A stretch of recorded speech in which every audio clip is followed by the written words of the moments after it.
अध्याय 4261 लालच का मुंह। एक ऐसा मुंह जो कभी भरता नहीं। एक मुक्का। युद्ध की तलवार से एक चकाचौंध भरी रोशनी निकली। वह सीधे उसके प्रतिद्वंदी के पेट में जा घुसी। बूम। बिजली की शक्ति और तलवार की चमक एक साथ विस्फोटित हुई, जिससे विरोधी पक्ष के पेट में भीषण पीड़ा हुई। उसका शरीर टुकड़े टुकड़े हो गया और एक भयानक विस्फोट की आवाज सुनाई दी। अगले ही पल टकराना। एक जोरदार धमाका हुआ। मध्य स्तर का शैतान सम्राट अंधकार में प्रेत फट गया और अनगिनत टुकड़ों में बिखर गया। वे टुकड़े चारों दिशाओं में बिखर गए। इन अंधकार में प्रेतों के पेट पर हमला करो। लिंग यांगक्सु और स्वर्ग स्तरीय मार्शल योद्धा ने एक दूसरे की ओर देखा। वे बेहद प्रसन्न थे और सबको याद दिलाने के लिए चिल्लाए। उनके आसपास मौजूद योद्धाओं ने यह दृश्य पहले ही देख लिया था। आखिरकार प्रकाश ब्रह्मांड के योद्धाओं द्वारा मारा गया ये पहला अंधकार में प्रेत था। इसका बहुत महत्व था। उनकी चीखें सुनकर सभी को होश आ गया। पेट उन अंधकार में प्रेतों के हमले का सिर्फ एक तरीका नहीं था, बल्कि यह उनकी कमजोरी भी थी।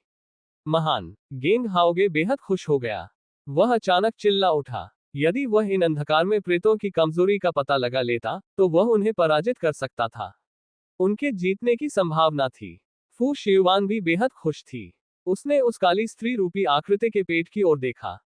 हालांकि दूसरे पक्ष ने अपने मुंह का खुलासा नहीं किया, लेकिन चूंकि वे एक ही नस्ल के थे, इसलिए उनकी कमजोरियां भी एक जैसी ही होनी चाहिए। बेकार। अवरा के चेहरे पर कोई भाव नहीं बदला। वो सख्त बनी रही, लेकिन उसकी आवाज बेहद ठंडी थी। तो बस यही सब कुछ है तुम्हारे पास? फू शियुआन ने शांत भाव से मुस्कुराते हुए कहा। उसके हाथ में मौजूद युद्ध तलवार से एक तेज चमक निकली और आकाश की ओर फैल गई। एक हरी तलवार जैसी चमक 100 फीट के दायरे में फैल गई। आकाश से पंखुड़ियां नीचे गिरी, जिनसे हल्की सी सुगंध निकल रही थी। उसी समय तलवार की चमक पर मंत्र दिखाई दिए, जिससे नियमों की एक भव्य और रहस्यमय शक्ति का संचार हुआ। तुम्हें लगता है कि तुम मुझे मार सकते हो? अवरा ने आंखें सिकुड़ी और नाक से आवाज निकाली। उसके हाथ में मौजूद दरांती से एक चकाचौंध भरी काली रोशनी निकल रही थी। हवा में एक भयानक चमक फैल गई। मरना। फू शियुआन चिल्लाए। उसके हाथ में मौजूद युद्ध तलवार फट गई और उसने उसे अपने प्रतिद्वंद्वी पर वार कर दिया। जब इस तलवार ने वार किया, तो इसके आसपास का स्थान फटने लगा। आयामी दरारें दिखाई देने लगी और फैलने लगी। अवरा ने अपनी दरांती जैसी धार को नीचे की ओर चलाया, जिससे अंतरिक्ष चीर गया और वह भयानक तलवार की चमक से टकरा गई। बूम। फोर्स के दोनों हमले हवा में टकराए, जिससे कान फाड़ देने वाली आवाज निकली। वे एक दूसरे को ध्यान से घूर रहे थे। दरार। तेज धमाकों की आवाज सुनाई दी। अवरा और फू शियुआन गंभीर हो गए। उन्होंने तुरंत टक्कर के स्थान की ओर देखा। हंसिया के ब्लेड और तलवार की चमक दोनों पर दरारें पड़ गईं। टक्कर के स्थान से ये दरारें तेजी से फैलने लगी। टकराना। अगले ही पल दोनों हमले एक साथ फट गए और चकाचौंध भरी हरी काली रोशनी में बदल गए, जिसने पूरे स्थान को घेर लिया। लेकिन उसी क्षण एक विचित्र दृश्य सामने आया। हरी तलवार की चमक के विस्फोट के बाद वह अनगिनत छोटी छोटी तलवारों की चमक में बदल गई। तैरती हुई पंखुड़ियों पर मंत्र चमकने लगे। फिर वे घूमने लगी और तलवारों की चमक की एक धारा में तब्दील हो गईं। बूम। टूटी हुई तलवारों की चमक मानो फिर से एकत्रित हो गई हो। पंखुड़ियों के साथ मिलकर वे एक तेज लंबी किरण की तरह अवरा की ओर बढ़ी। तलवार। क्या अवरा ने फू शियुआन को कम आंका था? उसे उम्मीद नहीं थी कि उसके पास ये कौशल होगा। पहले तो उसे लगा कि तलवार की चमक ही उसका असली हमला है, लेकिन ऐसा नहीं था। असल में ये पंखुड़ियां ही उसका असली हमला थी। धत्तेरी की। अवरा का चेहरा बिगड़ गया। उसके शरीर में मौजूद अंधकार में शक्ति का तारामंडल उसके पेट से फूट पड़ा। उसके कपड़े फटे हुए थे और एक भयानक मुंह दिखाई दिया। वह ऐसे बाहर निकला जैसे प्रकाश की एक काली किरण। बूम। अगले ही पल प्रकाश का काला स्तंभ पंखुड़ी नुमा तलवार से टकरा गया। चमक। एक पल के लिए अंतरिक्ष थम गया, फिर एक जोरदार विस्फोट हुआ। घटित हुआ। अवरा का जल्दबाजी में किया गया हमला फू शियुआन की सुनियोजित योजना के सामने टिक नहीं सका। आक्रमण करना। धमाका। प्रकाश का काला स्तंभ चकनाचूर हो गया और पंखुड़ी नुमा तलवार चमक उठी। उसके पेट में छेद कर दिया गया। अवरा तलवार की चमक में डूब गई। वह दर्द से चीख उठी। वरिष्ठ बहन बहुत शक्तिशाली है। ये बहुत बढ़िया है। सीनियर सिस्टर ने उच्च स्तरीय शैतान सम्राट डाक को हरा दिया। प्रेत। हाँ हाँ हाँ, ये तो बस नाटक कर रहे हैं। आखिर में बड़ी बहन ने उन्हें हरा ही दिया। ये काले साए तो बस नाटक कर रहे हैं। मजबूत मोर्चा। ... प्रकाश ब्रह्मांड के योद्धा अत्यंत प्रसन्न हुए जब उन्होंने ये दृश्य देखा। वे जोर से हंस पड़े और उनमें नई ऊर्जा भर गई। फू शियुआन पहले से ही बेहद शक्तिशाली थी। उच्च श्रेणी के सम्राट डार्क एपेरिशन को हराने के बाद वह अन्य डार्क एपेरिशन से भी आसानी से निपट सकती थी। उन्हें अपनी जीत का पूरा भरोसा था। हालांकि इसी क्षण लिंग यांगक्सु और एक भुजा वाले स्वर्ग स्तरीय मार्शल योद्धा ने अचानक कुछ गड़बड़ महसूस की। उन्होंने दूर स्थित खालीपन की ओर देखा। उनके द्वारा नष्ट की गई काली आकृतियां फिर से एकत्रित होने लगी। केंद्र से घना काला प्रकाश रिसने लगा। चकनाचूर शरीर ने केवल पुनर्निर्माण नहीं किया, यह फैल गया और शून्य में एक विशालकाय राक्षस में बदल गया। एक दुष्ट अंधकार में और अवर्णनीय आभा फैल गई। ये किस तरह का रूप था? उसका शरीर बेहद फूला हुआ था। उसका आकार लौकी जैसा था और वह ऊपर से छोटा और नीचे से बड़ा। उसका विशाल पेट बेहद उभरा हुआ था। सबसे पहले सबने उसका पेट देखा। उसके शरीर पर असंख्य विचित्र आंखें प्रकट हुई। वे घनी थी और बुराई से भरी हुई थी। वे लिंग यांगक्सु और एक भुजा वाले योद्धा को घूर रही थी। गर्जन, एक भयंकर दहाड़ सुनाई दी। उसके पेट पर नुकीले दांतों से ढका एक मुंह खुल गया। यह आरी के दांतों जैसा दिखता था। यह बेहद नुकीला था और चिपचिपे तरल पदार्थ से ढका हुआ था। यह क्या है? प्रकाश ब्रह्मांड के योद्धा स्तब्ध रह गए। वे अविश्वास से इस दृश्य को देखते रहे। वे अचंभित थे और काफी देर तक शांत नहीं हो पाए। धिक्कार है, ये तो अंधेरे प्रेतों का शैतानी रूपांतरण है। ये इतनी आसानी से नहीं मरेंगे। एक भुजा वाला स्वर्ग स्तर का योद्धा अनुभवी था, इसलिए उसने तुरंत उस काले प्रेत की शक्ल पहचान ली। उसका चेहरा बदल गया और वह भयभीत हो गया। फू शियुआन और गेंग हाओगे ने शैतान रूपांतरण के बीच में मौजूद उस काले प्रेत को देखते हुए अपनी आंखें सिकुड़ी। बूम! उसी समय एक जोरदार धमाके की आवाज सुनाई दी। फू शियुआन ने अचानक अपना सिर घुमाया और सामने देखा। उसने देखा कि पनखुड़ी तलवार की चमक से एक भयानक काली रोशनी फूट रही है, जिसे उसने अभी अभी इकट्ठा किया था। यह एक काले सूरज की तरह थी। एक गहन अंधकार में शक्ति पूरे ब्रह्मांड में फैल गई। वह पास जाने की हिम्मत नहीं कर पाए। वह तुरंत पीछे हट गई और उस विशाल अंधकार में शक्ति से दूरी बनाए रखी। जैसे ही काली रोशनी फटी, पनखुड़ी तलवार की चमक बिखर गई। पूरी तरह से यह उस भयावह शक्ति का सामना नहीं कर सका। फिर काली रोशनी से एक आकृति बाहर निकली। वह अवरा थी। उसके रूप में कोई बदलाव नहीं आया। वह अब भी सुंदर और दृढ़ थी, लेकिन उसके पेट पर लिपटे कपड़े फटे हुए थे। उसने अपना मुंह खोला और बंद किया, जिससे उसके आरी जैसे नुकीले दांत दिखाई दिए। इस रूप ने उस स्त्री रूपी काली आत्मा को एक शैतानी और दुष्टतापूर्ण आभा प्रदान की। उसका शरीर तो मनुष्य जैसा था और वह बेहद खूबसूरत थी। फिर भी उसका मुंह इतना डरावना था। यह अप्रत्याशित था। अगर उसके कपड़े फटे हुए न होते तो कौन सोच सकता था कि वह एक भयानक राक्षस है। फू शियुआन ने अपने होंठ सिकोड़ लिए। उसकी निगाहें गंभीर थी और वह हक्का बक्का रह गई थी। वे इस भयानक काले प्रेत से कैसे लड़ सकते थे? लाइट यूनिवर्स के मार्शल योद्धा, आप बहुत अच्छे हैं। आपने लगभग मुझे चोट पहुंचा ही दी थी। अवरा ने फू शियुआन को इस तरह घूरा मानो वह मर चुकी हो। उसने व्यंग्य करते हुए कहा, लेकिन अगर तुम सोचती हो कि मेरे वंश के पास बस इतना ही है, तो तुम बहुत भोली हो। बूम! जैसे ही उसने बोलना समाप्त किया, उसके शरीर से एक शक्तिशाली अंधकारमय शक्ति प्रकट हुई और उसके सिर के ऊपर एक भयानक काली छाया में समाहित हो गई। वह आकृति विशाल और फूली हुई थी। उसका पेट बहुत बड़ा था और उसके पेट पर एक भयानक मुंह बना हुआ था। वह देखने में अंधेरे प्रेत के शैतानी रूपांतरण जैसी लग रही थी, लेकिन उससे भी कहीं अधिक दुष्ट थी। उससे एक राजा जैसी राजसी आभा निकल रही थी। उस आकृति के मुख से एक धीमी गर्जना निकली और हवा में गूंज उठी। आसपास के अंधेरे प्रेतों में आदर और कट्टरता का भाव भर गया। आओ, मैं तुम्हें खा जाऊंगा। अवरा ने फू शियुआन को एक भयावह मुस्कान दी। लालच का मुंह। एक ठंडी चीख सुनाई दी। वह विशालकाय आकृति अचानक हिल उठी। वह नीचे झुकी और अपना मुंह खोला। ऐसा लग रहा था मानो वह अनंत आकार में फैल गई हो और फू को काटने की कोशिश कर रही हो। शियुआन, इस आकृति के सामने उसका शरीर चींटी जितना छोटा था। ऐसा प्रतीत होता था मानो मुख ने पूरे क्षेत्र को घेर लिया हो और अपने रास्ते में आने वाली हर चीज को निगल लिया हो। कोई भी जीवित प्राणी बच नहीं सकता था। मुझे उम्मीद नहीं थी कि आप अवरा को इस स्थिति तक लाने के लिए मजबूर करेंगे। सेगस की आवाज शांत थी। अचानक उसने अपना शरीर हिलाया और अवरा के मुंह से बच निकला। दूसरी ओर गेंग हाओगे खुद को छुड़ा नहीं पा रहा था। वह नीचे गिरते हुए उस विशालकाय मुंह को घूर रहा था। दूसरा पक्ष उसे पकड़ने नहीं आ रहा था, लेकिन उसे महसूस हो रहा था कि चाहे कुछ भी हो जाए, वह इस क्षेत्र से निकल नहीं पाएगा। धिक्कार है, ये क्या है? गेंग हाओगे का चेहरा बिगड़ गया। वह हक्का बक्का रह गया। उसने अपना सिर उठाया और आकाश की ओर देखा। वह अब भागा नहीं। इसके बजाय एक चमकदार सुनहरी तलवार की रोशनी उसके ऊपर केंद्रित हो गई। युद्ध की तलवार। उस पर रनिक अक्षर प्रकट हुए और आपस में जुड़ गए। वे रनिक अक्षरों की श्रृंखला में परिवर्तित हो गए और ब्लेड की चमक के चारों ओर घूमने लगे। उसी समय उसके पीछे एक छोटी सी दुनिया की रूपरेखा उभर आई। ब्लेड की चमक से प्रतिध्वनित हुआ। दूसरी ओर फू शियुआन ने भी ये देखा।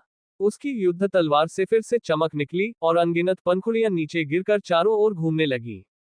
तलवार की चमक, साथ ही कुछ प्रतीक चिन्ह भी प्रकट हुए। वे जंजीरों में बदल गए और तलवार की चमक के चारों ओर लिपट गए। फिर विचित्र फूलों से भरी एक छोटी सी दुनिया की रूपरेखा दिखाई दी। उसके पीछे वह जगह जीवन शक्ति से भरपूर थी। जैसे ही उस छोटी सी दुनिया की रूपरेखा दिखाई दी, उसकी तलवार की चमक से शक्तिशाली कंपन उत्पन्न हुए और हवा में फैल गए। मरना। दोनों ने एक दूसरे की ओर निगाहें मिलाईं और आकाश में बने द्वार की ओर हमला बोल दिया। बूम बूम, तलवार और धारदार ब्लेड ने विश्व की शक्ति से मुंह पर प्रहार किया। एक चकाचौंध भरी रोशनी फूट पड़ी। इन दोनों ताकतों के आक्रमण के तहत मुंह फैलने लगा। उसका मुख शुरू से ही विशाल था और ऐसा लग रहा था कि वह पूरे क्षेत्र को ढक सकता है। हालांकि फू शियुआन और गेंग हाओगे की ताकत इतनी अधिक थी कि वह उसका सामना नहीं कर सका। यह देखकर फू शियुआन और गेंग हाओगे में नई ऊर्जा भर गई। दृश्य असरदार। जब तक यह उपयोगी था, उन्हें डर था कि मुंह सब कुछ निगल सकता है। अगर उनका हमलों से इसका कुछ नहीं बिगड़ सकता था, वे जीत नहीं सकते थे। हम्फ, सेगस ने नाक सिकोड़ी। वह हवा में खड़ा रहा और फू शियुआन को देखने लगा। और गेंग हाओगे ने उपहास करते हुए कहा, प्रकाश ब्रह्मांड के इन युद्ध योद्धाओं में कुछ क्षमता तो थी ही, लेकिन वे फिर भी बहुत कमजोर थे। गर्जन। जैसे ही फू शियुआन और गेंग हाओगे को आशा की एक किरण दिखाई दी, आकाश में स्थित विशाल आकृति अचानक क्रोध से दहाड़ उठी। उसका मुंह खुल गया। ऐसा लग रहा था जैसे वह कुछ चबा रहा हो। वह छटपटा रहा था। एक अजीब सी आवाज सुनाई दी। ऐसा लग रहा था मानो अनगिनत आवाजें हो। छोटे छोटे मुंह एक साथ चबा रहे थे। ये घना था और बहुत तेजी से चबाया जा रहा था। इसे सुनकर रोंगटे खड़े हो जाते। कुछ ही सेकंड में फू शियुआन और गेंग हाओगे की ताकत कमजोर पड़ने लगी। तलवार की धार और चमक में दरारें पड़ने लगी, मानो वे टूट रही हो। किसी चीज ने काट लिया। वे धीरे धीरे बेहोश हो गए। इस पर अंकित प्रतीक भी इस शक्ति का सामना नहीं कर सके। ऐसा प्रतीत होता था मानो वे खा लिया। बूम, अगले ही पल उनके हमले दबाव का सामना नहीं कर सके और आगे नहीं बढ़ सका और विस्फोट हो गया। धिक्कार है। फू शियुआन और गेंग हाओगे के चेहरे के भाव बदल गए। पूरी तरह से उनके पास सोचने का समय नहीं था और वे तुरंत इस क्षेत्र को छोड़कर भाग गए। हालांकि उनकी ओर बढ़ती सेनाओं के बीच वह विशालकाय मुंह उन दोनों योद्धाओं को निगलना जारी रखता रहा। प्रकाश ब्रह्मांड के सभी योद्धा उस समय चकित रह गए जब उन्होंने ये दृश्य देखा। बड़ी बहन, बड़े भाई, हर तरफ से चीखें सुनाई दी। वे भय से भरे हुए थे और चिंता। मैं प्रकाश से एक ब्रह्मांडीय स्तर के मार्शल योद्धा को निगलना चाहता था।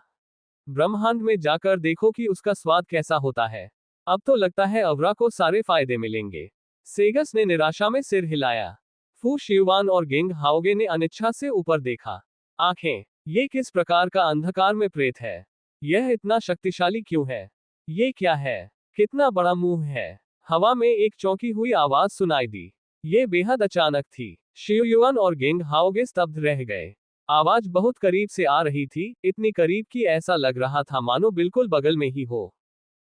उन्होंने उस दिशा में देखा जहां से आवाज आई थी और 10 मीटर आगे का आकाश थोड़ा सा विकृत होता हुआ दिखाई दिया। एक आकृति अपने हाथ पीठ पीछे बांधे हुए आकाश में बने मुख की ओर देख रही थी। अजनबी को उस विशालकाय आकृति की बिल्कुल भी परवाह नहीं थी। बूम, इस समय मुंह तीनों मार्शल आर्ट को निगलने ही वाला था। योद्धा, दिलचस्प। उस आकृति ने धीरे से अपना हाथ उठाया और उंगली से इशारा किया आकाश की ओर। बूम, उसकी उंगली पर एक तेज सफेद रोशनी चमकी। वह एक पवित्र वस्तु में परिवर्तित हो गई। तलवार चमक उठी और उसने मुंह में वार कर दिया। गर्जन, एक तीखी चीख सुनाई दी। विशालकाय मुंह पल भर में भेद दिया गया और एक छेद बन गया। ऊपर का खालीपन दिखाई दे रहा था। तलवार की चमक के चारों ओर मौजूद प्रेत क्षीण होकर शुद्ध हो गए थे। काला धुआं निकला और लगातार पिघलता रहा। फू शियुआन और गेंग हाओगे स्तब्ध रह गए। यह असंभव था। उसने एक ही बार में उस विशालकाय आकृति का मुंह फाड़ दिया। ये कौन था? अचानक हुए इस दृश्य ने वहां मौजूद सभी लोगों को स्तब्ध कर दिया। एक आकृति प्रकट हुई। तलवार की एक ही चमक उस अंधकार में प्रेत के मुख को भेदने के लिए काफी थी।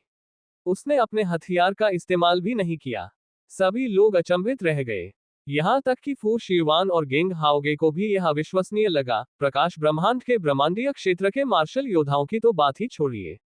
वे सामने खड़ी आकृति को अचरज से देखते रहे। उनके मुंह खुले रह गए थे, लेकिन उन्हें समझ नहीं आ रहा था कि क्या कहें।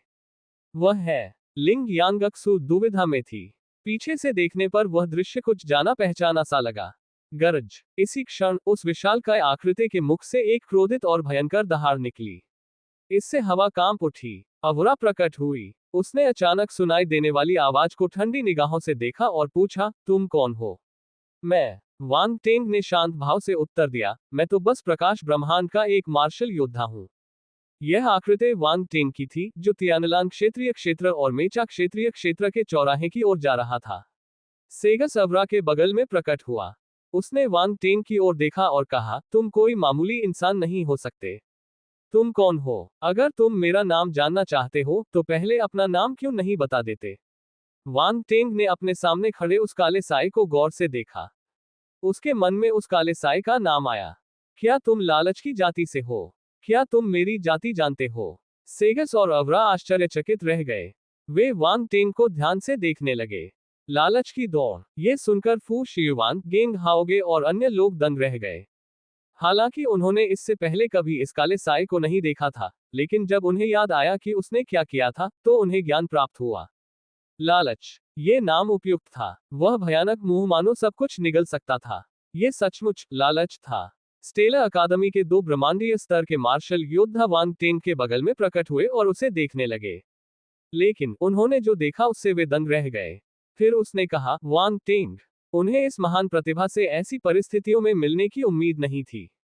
परिस्थितियां। वे वांग टेंग से परिचित थे। आखिर वे सभी स्टेला अकादमी के छात्र थे। जब वे स्टेला अकादमी में थे, तब उन्होंने वांग टेंग का नाम पहले ही सुन लिया था और उन्हें पता था कि वह सेकेंडरी करियर एलायंस के मुख्यालय के 7वें दर्जे के संत बन गए हैं। तीनों प्रादेशिक क्षेत्रों में प्रवेश करने के बाद वांग टेंग का नाम बार बार सामने आया। उनके बारे में न जानना असंभव था। वांग टेंग। लिंग यांगक्सु की आंखें चमक उठी। उसे आखिरकार समझ आ गया कि पीछे का दृश्य उसे इतना जाना पहचाना क्यों लग रहा था। वह वही था। वांग टेंग की आकृति को देखकर उसके चेहरे के भाव जटिल हो गए। उसने मन ही मन आह भरी। ये व्यक्ति पहले से अधिक मजबूत प्रतीत हो रहा था। वह एक उच्च कोटि का दानव सम्राट का अंधकार में रूप था। यहां तक कि फू शियुआन और गेंग हाओगे भी उसका सामना नहीं कर पाए थे। फिर भी उसने तलवार की एक ही चमक से उस अंधकार में रूप के हमले को भेद डाला। यह आश्चर्यजनक था। हालांकि अंधकार में प्रेत की प्रकाश शक्ति अंधकार में प्रेतों की स्वाभाविक शत्रु थी, फिर भी यह उसकी क्षमता को साबित करने के लिए पर्याप्त थी, क्योंकि यह उच्च स्तरीय शैतान सम्राट के हमले को भेदने में सक्षम थी। अभी कुछ ही समय बीता था। वांग टेंग की विकास की गति बहुत तेज थी। उनके जैसे प्रतिभाशाली लोग उनकी बराबरी नहीं कर पाए। उन्होंने वांग टेंग की उपलब्धियों के बारे में कई बार सुना था, लेकिन इसे व्यक्तिगत रूप से देखना उतना आश्चर्यजनक नहीं था।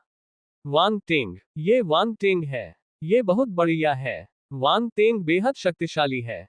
वह उच्च कोटि के दानव सम्राटों को भी मार सकता है। ये काले प्रेत उसके सामने टिक नहीं पाएंगे। बिल्कुल सही। उसने न केवल एक उच्च कोटि के शैतान सम्राट को मारा, बल्कि उसने black flame troop, dark scale troop और नेदर वर्ल्ड ट्रूप का भी सफाया कर दिया। ये अंधकार में प्रेत कितने भी शक्तिशाली क्यों न हो, क्या इनकी तुलना उन अंधकार में प्रेतों से की जा सकती है? ... चारों ओर से उत्तेजित आवाजें सुनाई दे रही थीं।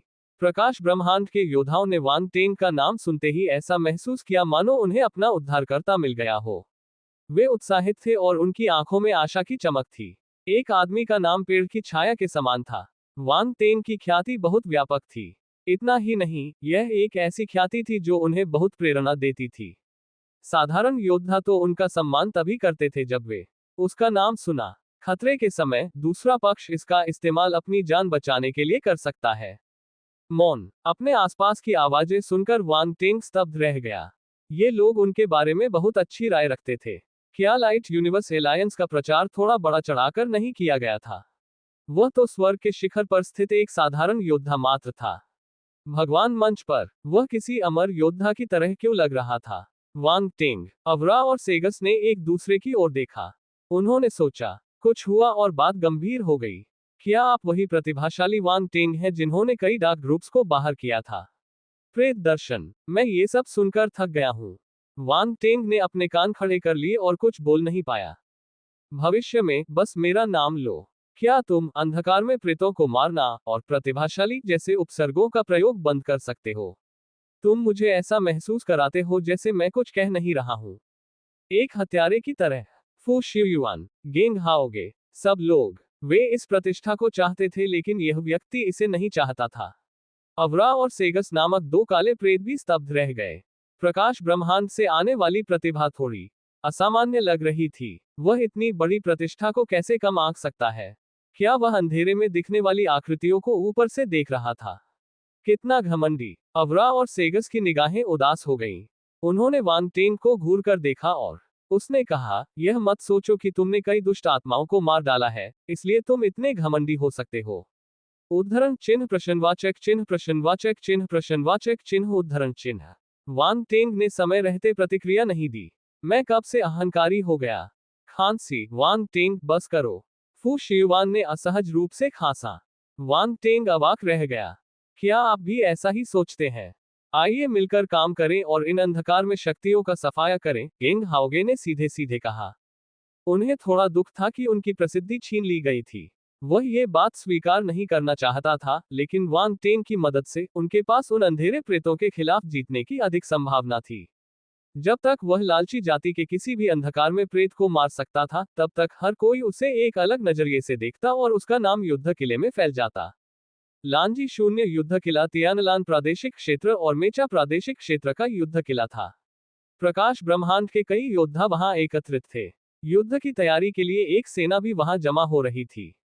वे युद्ध किले की ओर जा रहे थे, लेकिन दुर्भाग्यवश वे वहीं रुक गए। रास्ते में उनका सामना लालची जाति के काले प्रेतों से हुआ और एक भयंकर युद्ध छिड़ गया। ये पहली बार था जब उनका सामना इस अंधकार में प्रेत जाति से हुआ था, और वे उन्हें समझ नहीं पाए थे। अगर ऐसा नहीं होता, तो वे इतनी मुश्किल स्थिति में नहीं होते। हानि, स्टेला अकादमी के ब्रह्मांडीय स्तर के प्रतिभाशाली छात्र के रूप में गेंग हाओगे को अभी भी खुद पर पूरा भरोसा था। वांग टिंग, तुम क्या सोचते हो? फू शियुआन ने पूछा। अरे, मुझे कोई आपत्ति नहीं है। वांग टेंग ने गेंग हाओगे की ओर देखा और मुस्कुराया।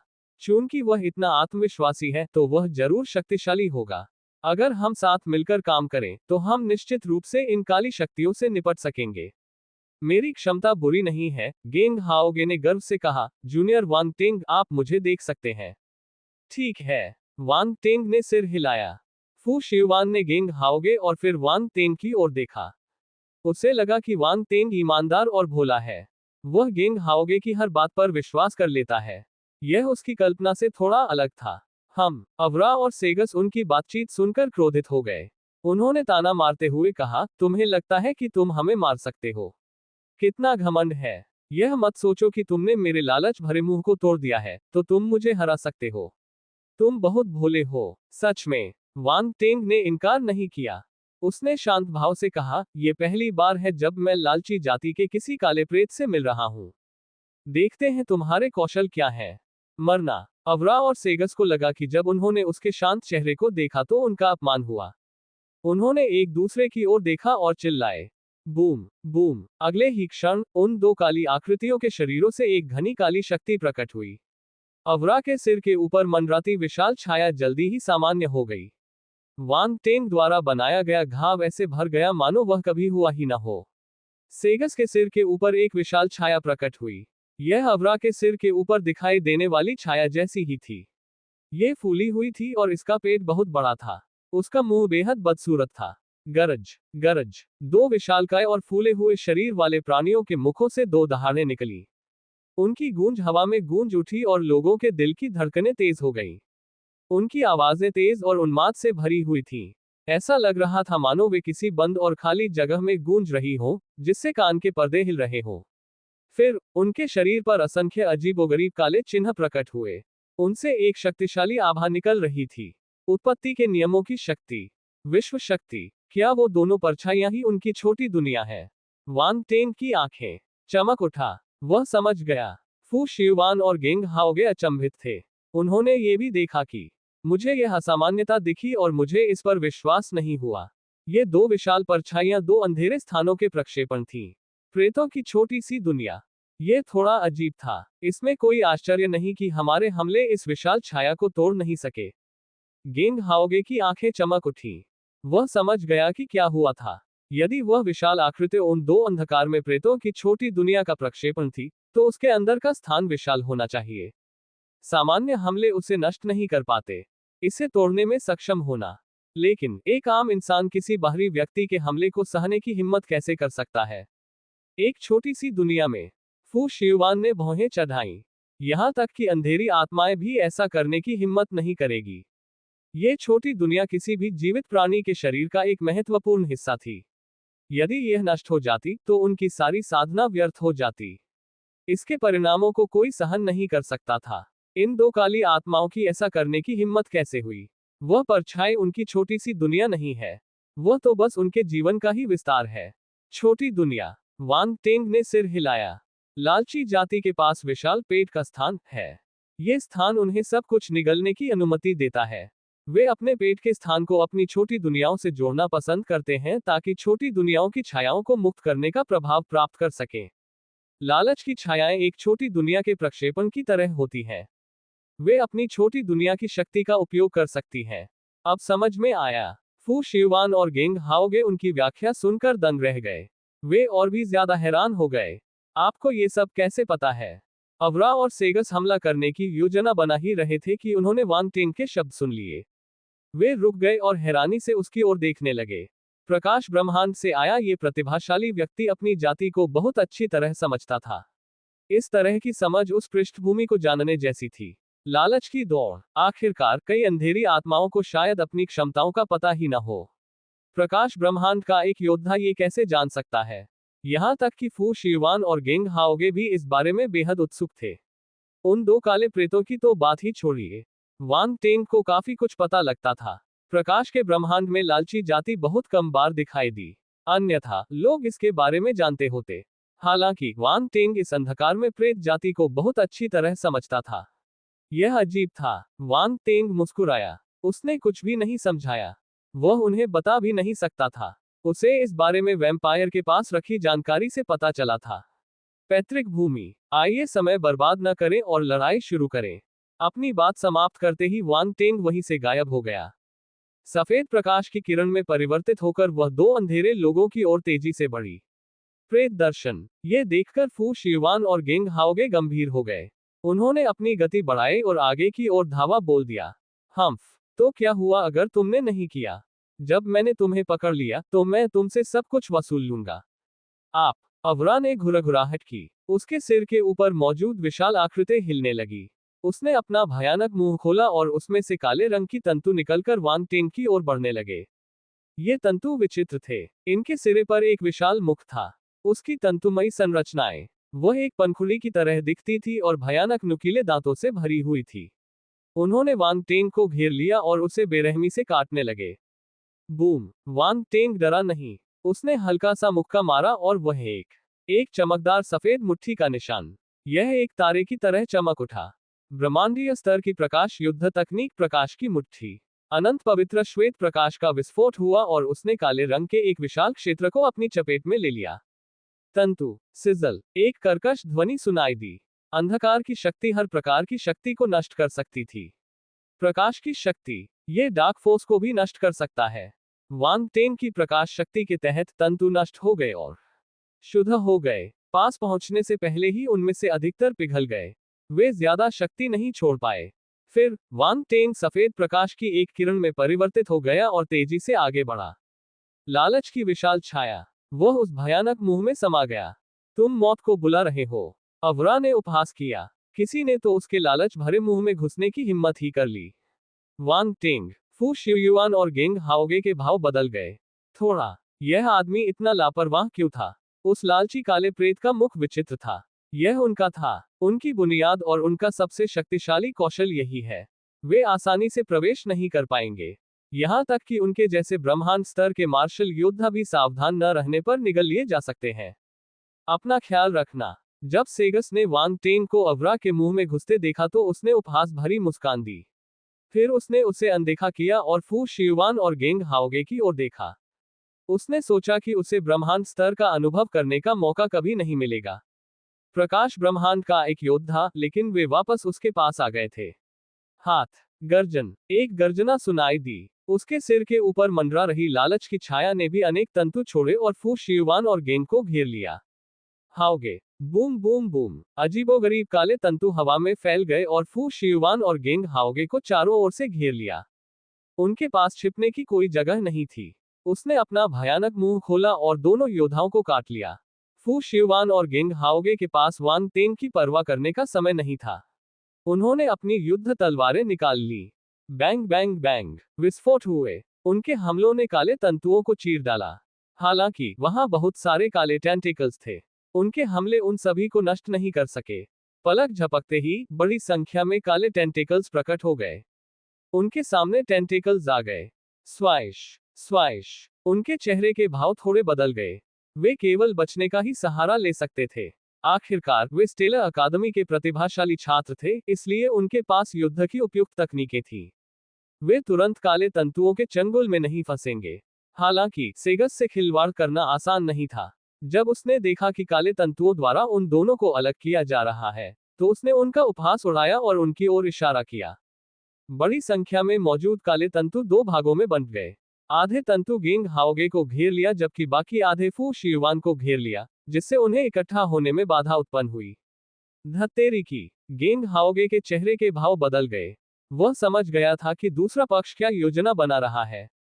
ये भयावह आकृति उन्हें थका रही थी। उसकी निगाहें तेज हो गईं, मानो उसे कुछ सूझा हो। वह शून्य में इधर उधर झपटा, अपने चारों ओर काली तंतुओं को समेटे हुए। काली तंतुओं ने अनजाने में एक गेंद की तरह सिकुड़ गईं, मानो वे आपस में लिपटने वाली हो। प्रकाश ब्रह्मांड के योद्धा इस दृश्य को देखकर बेहद प्रसन्न हुए। फू शियुआन की आंखें भी चमक उठी। उसे लगा कि यह एक अच्छा विचार है। उन्हें उम्मीद नहीं थी कि गेंग हाओगे इस तरीके के बारे में सोचेंगे। वह काफी बुद्धिमान, बेवकूफ। सेगस ने फिर से ताना मारा। ऐसा प्रतीत नहीं हो रहा था कि वह हिल रहा है, लेकिन उसकी काली तंतुओं ने फुर्ती से एक दूसरे को चकमा दिया। वे आपस में उलझी नहीं। वे अंतरिक्ष में इधर उधर चक्कर लगा रहे थे, जिससे सबकी आंखें चौंधिया रही थी। पलक झपकते ही वे मुक्त हो गए और गेंग हाओगे की ओर दौड़ पड़े। गेंग हाओगे के चेहरे के भाव थोड़े बदल गए। उसके पास फिर से बचने के अलावा कोई चारा नहीं था। उसे थोड़ी शर्मिंदगी महसूस हुई। इन काले तंतुओं से निपटना बेहद मुश्किल था। ऐसा लगता था मानो इनकी अपनी ही दुनिया हो। क्या इनसे निपटने का कोई उपाय नहीं था? उसने लगातार शून्य का अवलोकन किया और अंततः अपनी निगाह उस विशाल आकृति पर टिका दी। ये काले तंतु उस विशालकाय आकृति के मुंह से निकले थे। अगर उसे मारना था, तो उसे पहले इस स्रोत को नष्ट करना होगा। वांग टेंग ने आकृति के मुंह में प्रवेश करते समय इस बारे में जरूर सोचा होगा। गेंग हाओगे की निगाहें झपकी। उन्होंने झिझकना बंद कर दिया और तुरंत वॉइस ट्रांसमिशन का इस्तेमाल करके फू शियुआन से कुछ कहा।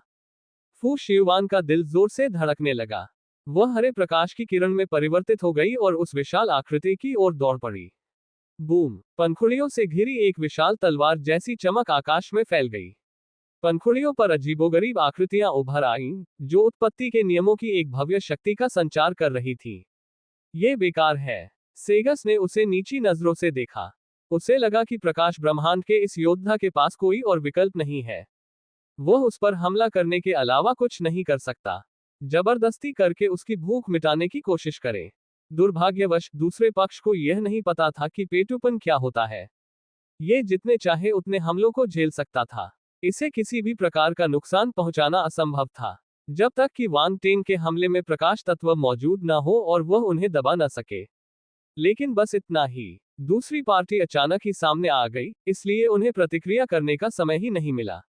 यही कारण था कि वे सफल हुए। अब जब वे सतर्क हो गए थे, तो भले ही दूसरा पक्ष अवरा के लालच के द्वार में प्रवेश कर जाए, वह उसे आसानी से नष्ट नहीं कर पाएगा। हो सकता है कि वह बाहर भी न निकल पाए। बूम! फू शियुआन ने जरा भी संकोच नहीं किया। तलवार की चमक को इकट्ठा करने के बाद उसने तुरंत उसे बाहर निकाला और लालची के मुंह पर निशाना साधा।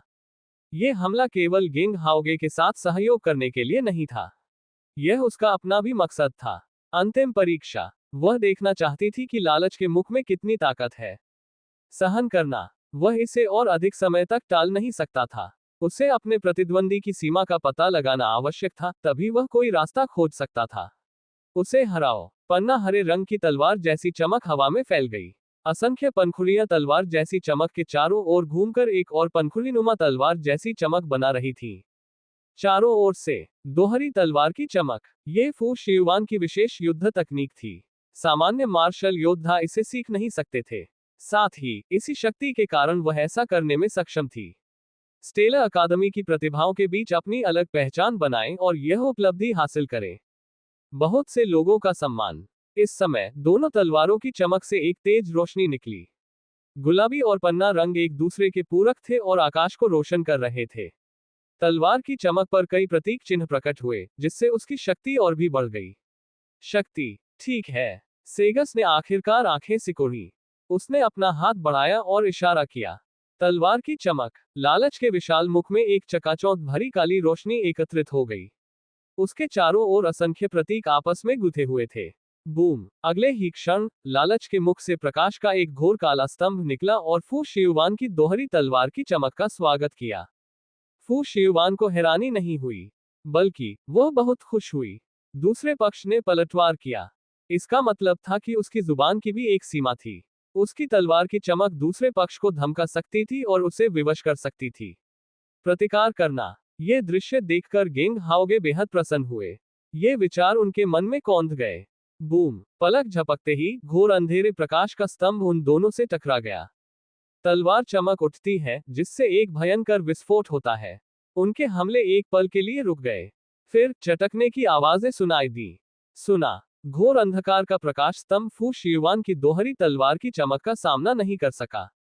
उसमें दरारें पड़नी शुरू हो गईं और वे तेजी से फैलने लगी। फू शियुआन की आंखों में हल्की सी चमक आ गई। उसने प्रकाश के काले स्तंभ को ध्यान से देखा। प्रकाश ब्रह्मांड के अन्य योद्धा भी देखने लगे। यह टक्कर इतनी तीव्र थी कि इसे नजरअंदाज करना मुश्किल था। इसके अलावा इस युद्ध का असर उनके अस्तित्व पर भी पड़ेगा। इसे कोई नजरअंदाज नहीं कर सकता। दूसरी ओर वांग टेंग सीधे विशालकाय मुख में प्रवेश कर गया। वह सोचने लगा कि वहां क्या स्थिति होगी। बूम। कुछ समय बाद एक जोरदार धमाका सुनाई दिया। घोर अंधकार का प्रकाश स्तंभ पूरी तरह से चकनाचूर हो गया और एक तारामंडल अंधकार में शक्ति में परिवर्तित हो गया। ये चारों ओर फैल गया। फू शियुआन की दोहरी तलवार की चमक बिना रुके लगातार ग्लूटनी के मुख की ओर वार करती रही। गर्जन। उस लालची छायादार प्रेत से एक भयंकर दहाड़ निकली। बूम। एक शक्तिशाली खिंचाव बल उत्पन्न हुआ। लालच के मुख ने स्वेच्छा से फू शियुआन की दोहरी तलवार की चमक को अपने मुंह में खींच लिया। फू शियुआन के चेहरे पर थोड़ा सा भाव परिवर्तन आया। उसे अचानक एहसास हुआ कि शक्तिशाली खिंचाव बल के विस्फोट के साथ ही उसकी दोहरी तलवार पर अंकित मंत्र बिखरने लगे। पंखुड़ियां बिखर गईं, टूट गईं और समाहित हो गईं। ये शक्ति। फू शियुआन स्तब्ध रह गई। उसे यह अविश्वसनीय लगा। अवरा के लालच के मुख का सामना करते समय उसके और गेंग हाओगे के हमले उसमें विलीन हो गए और विघटित हो गए। इस बार मामला अलग था। उसकी दोहरी तलवार की चमक अभी तक नहीं पहुंची थी, लेकिन वह पहले ही गायब हो चुकी थी। एक बार जब यह विशालकाय मुख के भीतर प्रवेश कर जाता, तो इसकी शक्ति काफी कम हो जाती। इस लालची अंधकार में प्रेत के तरीके विचित्र और शक्तिशाली थे। उन्होंने अपने प्रतिद्वंद्वी को कम आंका था। बूम। अगले ही पल तलवार की चमक आखिरकार मुंह के अंदर तक पहुंच गई। एक तेज गुलाबी और पन्ना रंग की रोशनी फूट पड़ी और पूरे मुंह में फैल गई। तलवार की चमक ने तबाही मचा दी। हिंसक ऊर्जा मुंह में फैल गई। आपकी क्षमता बुरी नहीं है। सेगस ने फू शियुआन की ओर देखा और शांत भाव से कहा, लेकिन मेरे लालच के मुख को तोड़ना असंभव है। वास्तव में इसी क्षण उसके पीछे से एक ठंडी हंसी सुनाई दी। वह गेंग हाओगे थे। अचानक उसने अपनी गति बढ़ा दी और सुनहरी रोशनी की किरण में बदल गया। वह विशालकाय आकृति के पीछे चक्कर लगाने लगा। कब सेगस के चेहरे के भाव में थोड़ा बदलाव आया। बूम। इससे पहले कि वह कुछ प्रतिक्रिया कर पाता, गेंग हाओगे की युद्ध तलवार से एक चकाचौंध भरी सुनहरी चमक निकली। ये कुछ 100 मीटर लंबी थी और इसने उस विशालकाय आकृति की ओर वार किया। उसने इस हमले की योजना काफी समय पहले से बना रखी थी। वह आकृति विशालकाय थी, इसलिए फुर्तीली नहीं थी। अगर वह उस पर तब हमला करता जब वह ध्यान नहीं दे रहा होता, तो दूसरा पक्ष समय पर प्रतिक्रिया नहीं दे पाता। साथ ही जब तक वह उस विशालकाय मुख पर हमला नहीं करता, तब तक उसका हमला नष्ट नहीं होगा। उसे विश्वास था कि वह इस साये को तोड़ सकता है। वांग तेंग इसे अंदर से नष्ट करना चाहता था, लेकिन उसे लगा कि इसे बाहर से नष्ट करना ही सही उपाय है। आखिरकार किसी को नहीं पता था कि उस विशालकाय मुंह के अंदर क्या है। लापरवाही से अंदर जाना बहुत खतरनाक था और इससे उसकी जान भी जा सकती थी। इस प्रकार उसने आवाज संचार का उपयोग करके फू शियुआन से उन काले प्रेतों का ध्यान भटकाने के लिए कहा, जबकि उसने पीछे से छुपकर हमला कर दिया। वास्तविकता ने साबित कर दिया कि उनका अनुमान सही था। वह विशालकाय आकृति समय पर प्रतिक्रिया नहीं दे सकी। बूम! सुनहरी तलवार की चमक अत्यंत तेज गति से नीचे गिरी। गेंग हाओगे का हमला अप्रत्याशित था। लालची जाति के उस काले प्रेत को प्रतिक्रिया करने का समय ही नहीं मिला और वह तलवार की चपेट में आ गया। चमकना! भयंकर विस्फोटों की आवाजें सुनाई दी। भयानक प्रभाव चारों ओर फैल गया, जिससे हवा कांप उठी। इससे अंदाजा लगाया जा सकता था कि गेंग हाओगे की तलवार कितनी शक्तिशाली थी। उन्होंने कोई संकोच नहीं किया। गेंग हाओगे जानता था कि यह अंधकार में प्रेत अत्यंत शक्तिशाली है। यदि उसे इस भ्रम को तोड़ना था, तो उसे अपनी सबसे प्रबल क्षमता का उपयोग करना होगा। अन्यथा सब कुछ व्यर्थ हो जाएगा। ऐसे मौके बहुत कम थे। अगर वह एक चाल में सफल नहीं हुआ, तो जब वह सतर्क होगा तब उस पर चुपके से हमला करना आसान नहीं होगा। बूम! लगातार धमाके होते रहे। सुनहरी रोशनी चकाचौंध कर देने वाली थी। उत्पत्ति के नियमों की शक्ति तलवार की चमक से रिसकर बाहर निकली और आक्रमण कर गई। उस विशाल आकृति को उसने क्रोधित होकर नष्ट कर दिया। मेटल फोर्स अपनी विनाशकारी शक्ति के लिए जानी जाती थी। इसलिए जब विशाल छाया टुकड़े टुकड़े हो गई, वह धीरे धीरे ढह गई। प्रकाश ब्रह्मांड के योद्धाओं में नई ऊर्जा का संचार हुआ। सच कहें तो वे गेंग हाओगे के इस कदम से हैरान थे। उन्हें उम्मीद नहीं थी कि फू शियुआन और वह इस स्थिति में एक साथ काम करेंगे और अंधेरे प्रेतों को उनकी सतर्कता से मुक्त कर देंगे। जैसा कि ब्रह्मांड स्तर की प्रतिभाओं और व्यापक युद्ध अनुभव से अपेक्षित था, उन्होंने इस लालची जाति के अंधकार में प्रेत से निपटने का एक तरीका खोज निकाला। जल्दी से। हालांकि अवरा की निगाहों पर किसी का ध्यान नहीं गया। उसकी आंखों में तिरस्कार का भाव झलक रहा था। उसे लड़ाई देखने का समय मिल गया, क्योंकि वांग टेंग ने लालच के द्वार में प्रवेश करने के बाद हड़बड़ी में हमला नहीं किया। प्रतिरोध कमजोर था, इसलिए उसके लिए उससे निपटना आसान था। वांग टेंग की प्रतिष्ठा शायद अनुचित है। विभिन्न अंधकार में प्रेत जातियों के प्रतिभाशाली लोगों को मारना। मुझे लगता है कि वह बस भरोसा कर रहा है बाहरी ताकतों पर। वह प्रकाश ब्रह्मांड का स्वर्ग स्तरीय मार्शल योद्धा है। उसे बहुत शक्तिशाली नहीं होना चाहिए। अवरा की निगाहें एक बार फिर लालच के प्रेत पर टिक गईं। उसके होठों के किनारों पर एक ठंडी मुस्कान आ गई। उसने उदासीन भाव से अपनी बाहों को अपनी छाती के सामने बांध लिया। उसने गुप्त रूप से लालच प्रेत की शक्ति का उत्सर्जन किया ताकि प्रकाश ब्रह्मांड से प्रतिभा को पचा सके। यदि उन अंधकार में प्रेतों को पता चल जाए कि उसने प्रकाश ब्रह्मांड के इस प्रतिभाशाली व्यक्ति को मार डाला है, तो उनके चेहरे पर क्या भाव होंगे। अवरा को कुछ दिलचस्प विचार आया प्रतीत हुआ। बेहद प्रसन्न। यहाँ तक कि पाताल लोक के देवता और शैतानी मन की जाति के प्रतिभाशाली लोग भी दूसरे पक्ष द्वारा उनकी हत्या कर दी गई। फिर भी दूसरा पक्ष उसके हाथों मरने वाला था। ये गौरव था। उसे ये सब इतनी आसानी से मिल गया। यही तो भाग्य था। उसी समय लालच के मुख के अंदर वांग टेंग ने स्थिति का जायजा लिया। वह अपने आसपास के वातावरण को उत्सुकता से देख रहा था। क्या ये लालची जाति का आंतरिक स्थान है? यह उससे मिलता जुलता है। निहिलिटी बीस्ट के डिवोर स्पेस को खा जाओ। लेकिन यह ताकत बहुत ही नगण्य है। वांग टेंग ने सिर हिलाया। यदि यह डेवोर निहिलिटी बीस्ट का डेवोर स्पेस होता, तो वह ऐसा करने की हिम्मत नहीं करता। स्वेच्छा से आना। जब उसे भक्षण शून्यता राक्षस ने निगल लिया, अंतरिक्ष में वह लगभग मर ही गया था। अगर उसने आवेग में आकर जोखिम न उठाया होता और थीव का इस्तेमाल करके डेवोर निहिलिटी बीस्ट का शरीर न चुराया होता, तो परिणाम अकल्पनीय होते। उस समय वह उतना शक्तिशाली नहीं था जितना अब है। लेकिन उनकी जाति की विशेषताओं के आधार पर लालची जाति, ये डेवोर निहिलिटी बीस्ट रेस जितना शक्तिशाली नहीं था। डेवोर निहिलिटी बीस्ट एक अत्यंत दुर्लभ ब्रह्मांडीय विशालकाय जीव था। उनकी दौड़ की प्रतिभा बेमिसाल थी। ये डेवोर स्किल से संबंधित था। ये बेहद रहस्यमय था। यहाँ तक कि वांग टेंग को भी डेवोर फोर्स की अच्छी समझ नहीं थी। फिलहाल वह केवल डेवोर निहिलिटी बीस्ट की प्रतिभा का उपयोग करके डेवोर फोर्स को अंजाम दे रहा था। इसके अलावा उसके पास कुछ ही विकल्प थे। उसे डोमेन के संदर्भ में डेवोर फोर्स की समझ तो थी, लेकिन उत्पत्ति के नियमों की उसे कोई समझ नहीं थी। उसके सामने मौजूद लालच के स्थान की बात करें तो अगर वांग टेंग सही था तो यह एक शक्तिशाली पाचन क्षमता थी। ये निगलने से अलग थी। निगलने की शक्ति असाधारण रूप से प्रबल थी। ये कुछ भी निगल सकती थी। क्या ये लालची अंतरिक्ष ऐसा कर सकता था? स्पष्टतः नहीं। जैसे ही वांग टेंग ने अपनी प्रकाश शक्ति को मुक्त किया, लालच अंतरिक्ष मुसीबत में रहो, लेकिन उसे बाहर जाने की कोई जल्दी नहीं थी। बूम! अगले ही पल वांग टेंग ने अपना हाथ उठाया और उस खाली जगह की ओर इशारा किया। उसके चारों ओर तलवार की चमक निकली और लालच के क्षेत्र पर जा गिरी। गहरे रंग के प्रतीक प्रकट हुए और प्रकाश की पवित्र शक्ति विस्फोटित हुई। यह टकराए डार्क फोर्स के साथ मिलकर उसने इसे नष्ट करना और विघटित करना शुरू कर दिया। उसी समय एट्रीब्यूट बबल्स नीचे गिरे।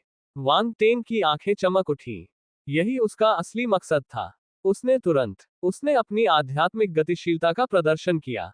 लालच का स्थान 1200, लालच का स्थान 1000, ग्लूटनी स्पेस 1600, लालच का मुख 1500, लालच का मुख 1800, लालच का मुख 2100। ये दिलचस्प है। कुछ विशेषताएं मेल खा रही हैं। वांग टेंग, वह मुस्कुराया और अपने मन में ज्ञान की अनुभूति करने के लिए अपनी आंखें बंद कर ली। अचानक उसके शरीर में एक छोटा सा विशेष स्थान प्रकट हुआ। उसके दिमाग में एक विशाल छाया प्रकट हुई। वह बेहद फूली हुई थी और उसकी पेट असाधारण रूप से बड़ा था। उसने धीरे धीरे अपना मुंह पेट पर खोला, मानो वह कुछ निगलने वाला हो। सब कुछ। लालच का मुख विकास प्रकार 2400/5000 अच्छी तरह से पारंगत। लालच का मुंह। वांग टेंग की आंखें चमक उठी। वह बेहद खुश था। लालची जाति की युद्ध तकनीक एक विकास प्रकार की युद्ध तकनीक थी। क्षमता बढ़ने के साथ यह और भी शक्तिशाली हो सकती थी। वांग टेंग के पास इस तरह की युद्ध तकनीकें बहुत कम थीं। आखिरकार उसे एक और तकनीक मिल गई। ग्लूटनी रेस ने मुझे निराश नहीं किया। वांग टेंग मुस्कुराया। फिर उसने अपना ध्यान अपने शरीर में प्रकट हुए उस विशेष स्थान पर केंद्रित किया। ये खाली जगह उसके पेट में प्रकट हुई और उसके पेट में समा गई। ऐसा लगा मानो वह इसके साथ ही पैदा हुआ हो। उसके दिल में एक अजीब सी भावना उमड़ पड़ी। भूखा, मैं खाना चाहता हूँ। वांग टेंग तुरंत समझ गया कि यह लालच के कारण उत्पन्न हुई अनुभूति थी। वाकई इससे उसे भूख लग रही थी। ध्यान रहे, उसका शरीर बेहद मजबूत था। अगर वह जी भर के खा भी लेता, तो भी किसी भी मात्रा में किसी विशेष जीव का मांस उसका पेट भरने के लिए काफी नहीं होता। लेकिन इस अवस्था में वह अपनी भूख पर नियंत्रण रख सकता था। उसे खाने की भी जरूरत नहीं थी। उसे बस फोर्स को अवशोषित करके अपनी ऊर्जा पुनः प्राप्त करनी होती थी। एक शक्तिशाली योद्धा होने का यही लाभ था। लेकिन ग्लूटनी स्पेस के जन्म के बाद उसे अनियंत्रित भूख का एहसास होने लगा। यह अविश्वसनीय था, लेकिन इससे यह भी साबित हो गया कि ग्लूटनी स्पेस कितना खास था। लालच का क्षेत्र लालची जाति की विशेष शारीरिक क्षमता है, ठीक वैसे ही जैसे निहिलिटी बीस्ट का डेवोर क्षेत्र होता है। वांग टेंग की आंखें चमक उठी। इस लालच के स्थान के अस्तित्व में आने के बाद उन्हें अचानक ज्ञानोदय हुआ। उन्हें इस स्थान से संबंधित जानकारी समझ में आ गई। डेवोर स्पेस हर चीज को निगलकर उसे ऊर्जा में परिवर्तित कर सकता है। ग्लूटनी स्पेस भी कुछ इसी तरह का था। ये हर तरह के भोजन को खाकर उसे ऊर्जा में परिवर्तित कर सकता था। ये जिस भोजन को निगल सकता था, वह साधारण भोजन नहीं था। यह ऊर्जा से भरपूर हर प्रकार के पदार्थों को भी पचा सकता था। यह अत्यंत शक्तिशाली था। संक्षेप में कहें तो, हालांकि यह डेवोर स्पेस जितना शक्तिशाली नहीं था, फिर भी इसमें अपनी गहराई थी। सामान्य प्रतिभाओं की तुलना इससे नहीं की जा सकती थी। बुरा नहीं। इस पेटूपन की जगह की मदद से भविष्य में सीधे खाना खाने पर मैं इसे बेहतर ढंग से पचा पाऊंगा। वांग टेंग ने अपने पेट की ओर देखा और मुस्कुराया। मजबूत पेट होना अच्छा लगा।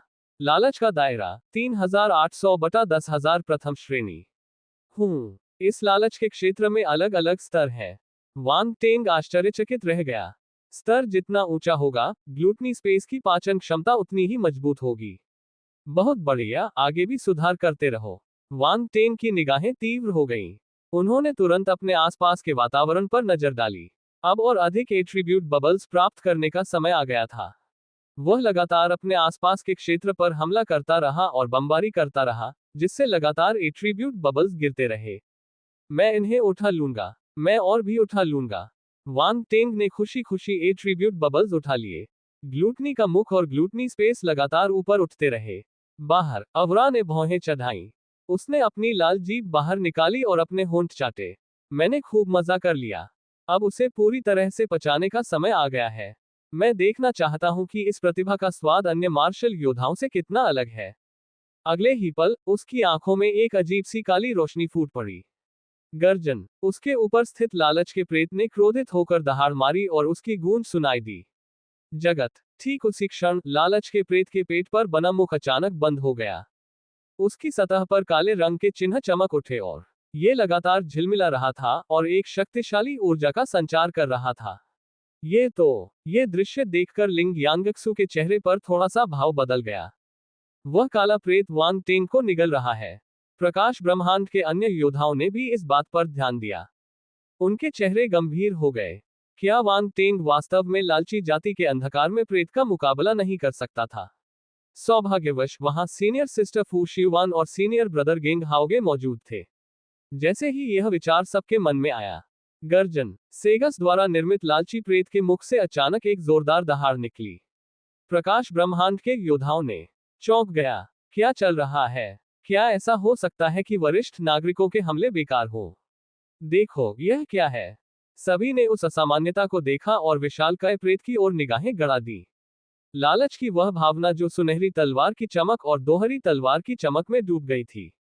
वे अचंभित रह गए। उस विशालकाय आकृति के पीछे एक बड़ा समूह खुला और उसने उसे निगल लिया। गेंग हाओगे की सुनहरी तलवार चमक रही है। लालच के विशालकाय प्रेत को चीर रही तलवार की चमक क्षीण हो रही थी। उसकी शक्ति कमजोर पड़ रही थी।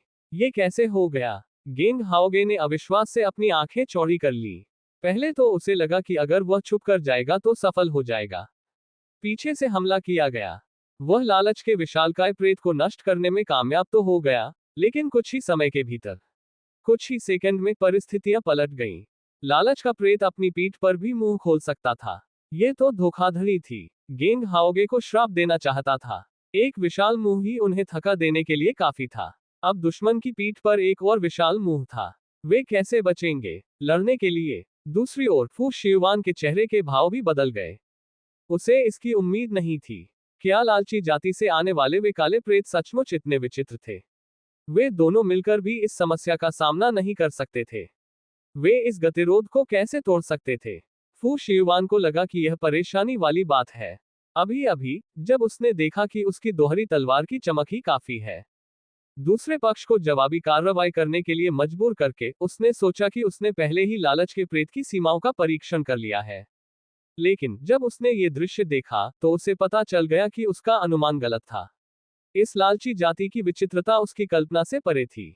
सबके सामने सुनहरी तलवार की चमक और दोहरी तलवार की चमक नष्ट होकर गायब हो गई। फू शिवान और गेंग हाओगे कुछ नहीं कर सके। वे असहाय होकर इस दृश्य को अपनी आंखों के सामने घटते हुए देखते रहे। कुछ समय बाद चकाचौंध भरी रोशनी मिट गई और हवा में तैरता हुआ केवल लालच का विशालकाय प्रेत ही दिखाई दिया। ये भयावह था। लालच का प्रेत अब पहले जैसा नहीं रहा था। उसके शरीर के दोनों ओर विशाल पेट थे और उसके पेटों पर विशाल मुंह थे। दूर से देखने पर यह विकृत और फूला हुआ प्रतीत होता था। इससे लोगों को असहजता होती थी। सेगस लालच के सिर के ऊपर प्रकट हुआ। उसने गेंग हाओगे और फू शिवान को देखा और शांत भाव से कहा, क्या तुम्हें लगता है कि तुम पीछे से छुपकर हमला करके मेरे लालच के प्रेत को नष्ट कर सकते हो? वह बहुत भोला है। गेंग हाओगे और फू शिवान चुप हो गए। उन्हें बेबसी का एहसास हुआ। अब इसे खत्म करने का समय आ गया है। सेगस ने अवरा की ओर देखा और कहा, तुम्हारे पास बस इतना ही है। इसमें मेरा समय बर्बाद करने का कोई मतलब नहीं है। मरना। उसकी आंखों में एक अजीब सी काली चमक दिखाई दी। पलक झपकते ही सतह पर अनगिनत काले रंग के चिन्ह प्रकट हो गए। पेटुपन। तब स्वाइश स्वाइश स्वाइश लालच के प्रेत के मुख से अनगिनत काले तंतु निकले। वे इतने अधिक थे कि उन्होंने लगभग पूरे स्थान को ढक लिया। गेंग हाओगे और फू शिवान के पास छिपने की कोई जगह नहीं थी। धिक्कार है। गेंग हाओगे का चेहरा गुस्से से लाल हो गया। उसके पास काले टेंटिकल्स को रोकने के लिए ब्लेड की चमक छोड़ने के अलावा कोई चारा नहीं था। फू शिवान का चेहरा भी गंभीर था। वह लगातार हमला करती रही और काले तनों से खुद को छुड़ाने की कोशिश करती रही। दुर्भाग्यवश उन्होंने टेंटेकल्स की संख्या और उनसे निपटना कितना मुश्किल होगा, इसका गलत अनुमान लगाया। धमाका धमाका। इसी क्षण लालची प्रेत के आगे और पीछे से प्रकाश के दो काले स्तंभ निकले। वे गेंग हाओगे और फू शियुआन की ओर बढ़े। उनके चेहरे के भाव बदल गए। वे एकदम से अचंभित रह गए। जल्दबाजी में वह अपनी पूरी ताकत का इस्तेमाल केवल प्रकाश की काली किरण पर हमला करने के लिए ही कर सका। बूम बूम, दो भीषण विस्फोट हुए। फू शियुआन और गेंग हाओगे के हमले पल भर में चकनाचूर हो गए। वे प्रकाश के काले स्तंभों को बिल्कुल भी नहीं रोक सके। अगले ही पल प्रकाश के दो काले स्तंभ उनके शरीरों से टकराए और उन्हें डुबो दिया। बड़े भाई, बड़ी बहन, प्रकाश ब्रह्मांड के सभी योद्धा स्तब्ध रह गए। वे अविश्वास से इस दृश्य को देखते रहे। दोनों सीनियर हार गए। ये कैसे संभव हुआ? लेकिन सच्चाई उनके सामने ही थी। प्रकाश के काले स्तंभ पल भर में फट गए। भयानक ऊर्जा हवा में फैल गई और पूरे क्षेत्र को अपनी चपेट में ले लिया। फू शियुआन और गेंग हाओगे अंदर फंस गए थे, इसलिए स्थिति आशाजनक नहीं थी। कुछ समय बाद चकाचौंध भरी काली रोशनी छट गई और फू शियुआन और गेंग हाओगे की आकृतियां दिखाई दी। उनकी हालत बेहद दयनीय थी। उनके शरीर पर मौजूद युद्ध कवच क्षतिग्रस्त हो गया था और उलझ गया था। अंधकार की शक्ति, वह उसे बहाल भी नहीं कर सका। अंधकार की शक्ति का युद्ध कवच पर मौजूद शक्ति से टकराव हुआ, जिससे मंत्र दूषित हो गए और उनके कार्य करने का तरीका प्रभावित हुआ। फू शियुआन और गेंग हाओगे को भी गंभीर चोटें आईं। उनके मुंह से खून बह रहा था और उनके चेहरों पर काली लकीरें दिखाई दे रही थीं। यह इस बात का संकेत था कि अंधकार की शक्ति ने उनके शरीर पर कब्जा कर लिया था। जैसे ही उन पर काले प्रकाश के स्तंभों का प्रहार हुआ, उन्होंने तुरंत अपनी सेनाओं को रक्षात्मक मुद्रा में तैनात कर दिया था। हालांकि प्रकाश के काले स्तंभ बहुत शक्तिशाली थे। वे पल भर में फट गए और रक्षा प्रणाली उसका सामना नहीं कर सकी। कुछ ही सेकंड में वह ध्वस्त हो गई। उनके पास अंधेरे का सामना करने के अलावा कोई विकल्प नहीं था। बल, उन जैसे गुणों वाले सामान्य योद्धाओं के लिए अंधकार शक्ति का प्रतिरोध करना अत्यंत कठिन था। वे इसके आक्रमण का सामना नहीं कर सकते थे। सभी, इसलिए दोनों की हालत बहुत खराब थी। उन्होंने लाख कोशिश की, लेकिन वे अपने शरीर से अंधकार की शक्ति को दूर नहीं कर सके। बूम, इसी क्षण उसके सिर के ऊपर से एक भयानक दबाव महसूस हुआ। उनके सिर के ऊपर लालच का प्रेत प्रकट हुआ। उसने पूरे अंतरिक्ष को घेर लिया और उन्हें इसका जरा भी पता नहीं चला। आसपास का अंतरिक्ष मानो बंद हो गया था।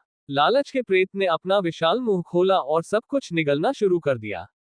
नीचे, अरे नहीं! गेंग हाओगे और फू शियुआन के चेहरे पीले पड़ गए। वे पहले ही देख चुके थे कि लालच का मुख कितना भयानक होता है। अगर वांग तेंग प्रकट न होता, तो वे उससे निगल जाते। वे जानते थे कि वे लालच के मुख से बच नहीं सकते। इसका मुकाबला करो, गेंग हाओगे क्रोध से दहाड़ा। उसने अपनी पूरी शक्ति झोंक दी और उसे फेंक दिया। लालच के प्रेत का मुख। फू शियुआन ने दांत पीसते हुए अपना सबसे शक्तिशाली हमला किया। दुर्भाग्यवश ये सब व्यर्थ था। अगले ही पल विशालकाय मुंह आखिरकार नीचे उतरा और दोनों को निगल गया। उनके हमले, प्रकाश ब्रह्मांड के सभी योद्धा स्तब्ध रह गए। फू शियुआन और गेंग हाओगे को निगल लिया गया। वे इस परिणाम को स्वीकार नहीं कर सके। उनके मन में एक अवर्णनीय सिहरन दौड़ गई। दिलों में गहरी निराशा की भावना के साथ साथ एक अलग ही एहसास भी पैदा हो गया। उन दोनों को निगलने के बाद सेगस मुस्कुराया और दूर देखने लगा। उसने चिल्लाकर कहा, अवरा, मेरा काम यहां हो गया है। क्या तुम्हारा भी हो गया? हम्फ। अवरा नाखुश थी। उसने नाक सिकोड़ते हुए कहा, बस अपना ख्याल रखना। प्रकाश ब्रह्मांड की प्रतिभा मेरे मुंह में प्रवेश कर चुकी है। वह नहीं कर पाएगा फिर से बाहर आने में सक्षम हो सके। वांग टेंग से निपटना उनकी उम्मीद से कहीं ज्यादा मुश्किल साबित हुआ। पहले तो उसे लगा कि दूसरा व्यक्ति लालच के मुंह में घुसने के बाद कतई के तख्ते पर रखा मांस का टुकड़ा है। लेकिन उसने लाख कोशिश की, फिर भी वह अपने प्रतिद्वंदी को पचा नहीं सका। उसके लालच क्षेत्र से ऊर्जा में लगातार उतार चढ़ाव आ रहे थे। वे तीव्र नहीं थे, लेकिन लगातार आते रहे, मानो उसे उकसा रहे हो। बहुत ही घिनौना था। परिष्कृत करो। अवरा बेहद क्रोधित थी। उसने अब और संयम नहीं रखा और अपनी शक्ति सक्रिय कर दी। पेटूपन की जगह का भरपूर इस्तेमाल। पलक झपकते ही लालच के क्षेत्र में गहरे काले रंग के प्रतीक प्रकट हो गए। उन्होंने पूरे क्षेत्र को घनी तरह से ढक लिया। पलक झपकते ही एक शक्तिशाली शक्ति फैल गई और पूरे क्षेत्र को भर दिया।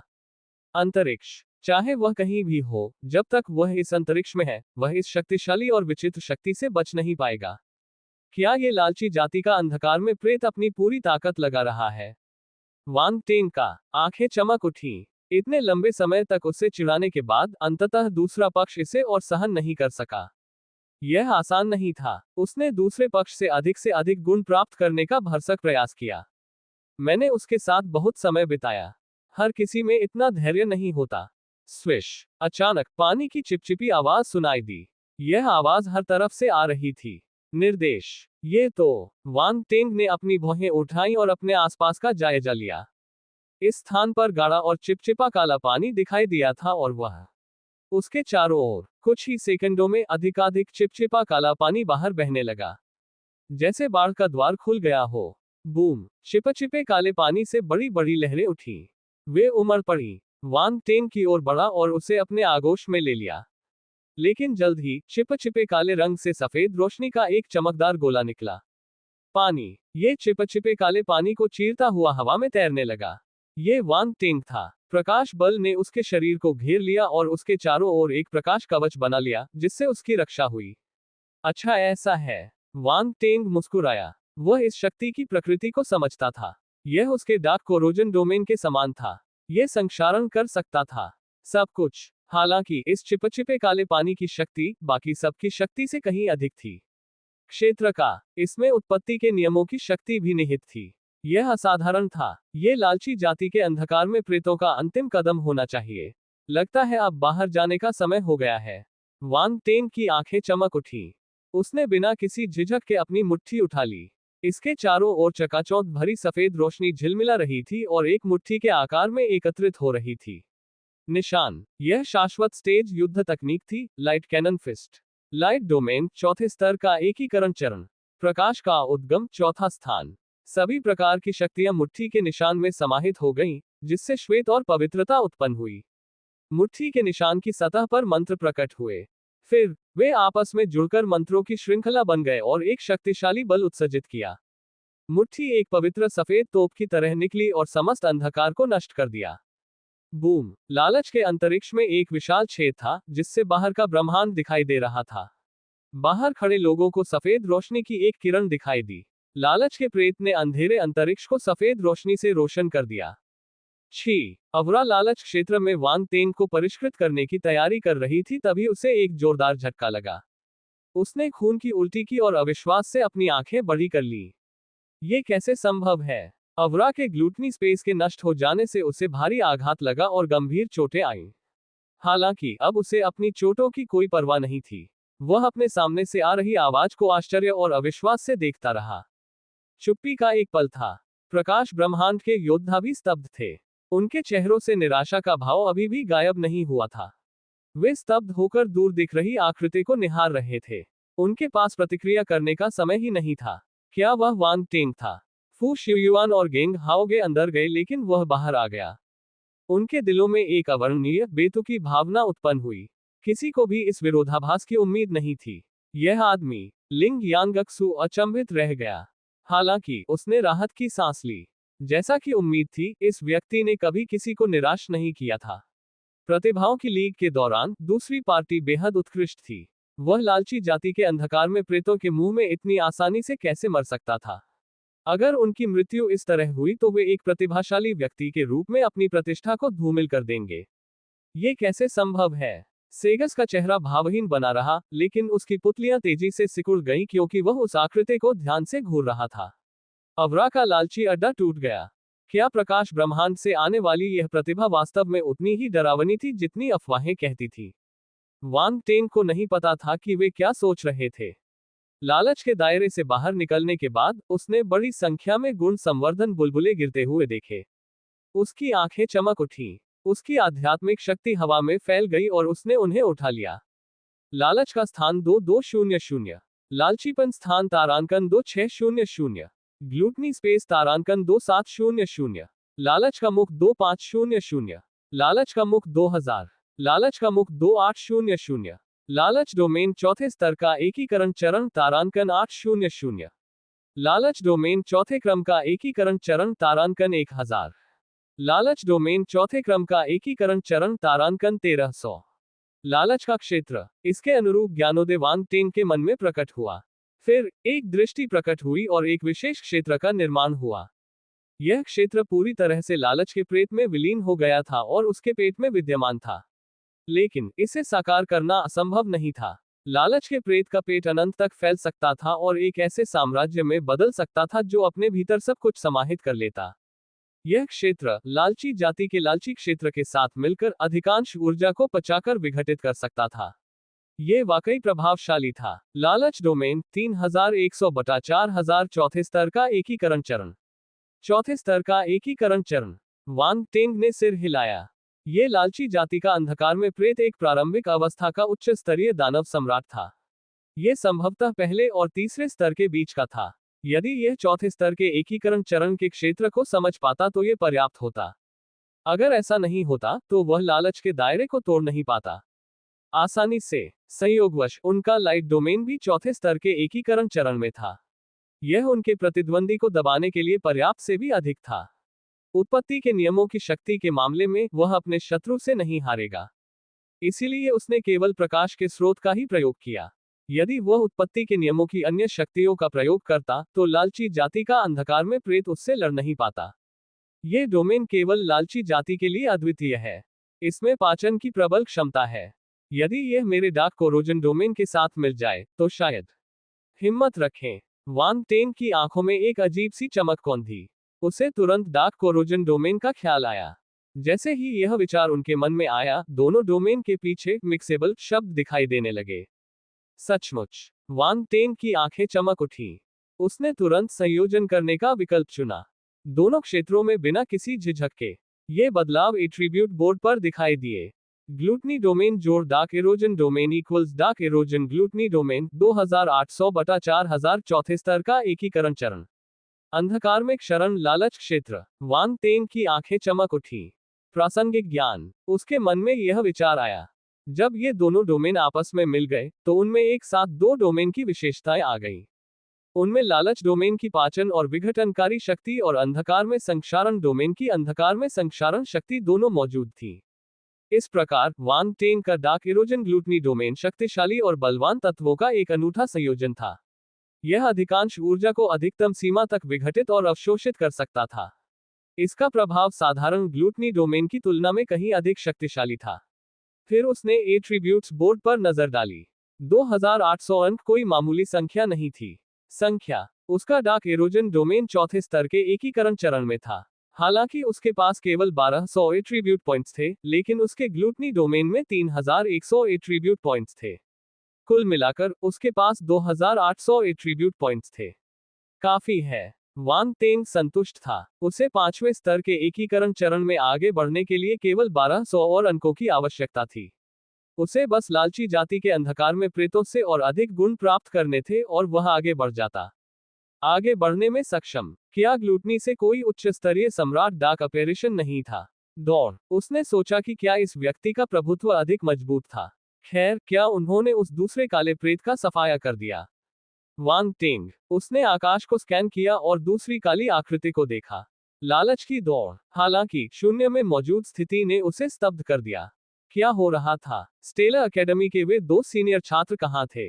वांग टेंग स्तब्ध रह गया। वह कुछ समय पहले ही लालच की दुनिया में आया है ना?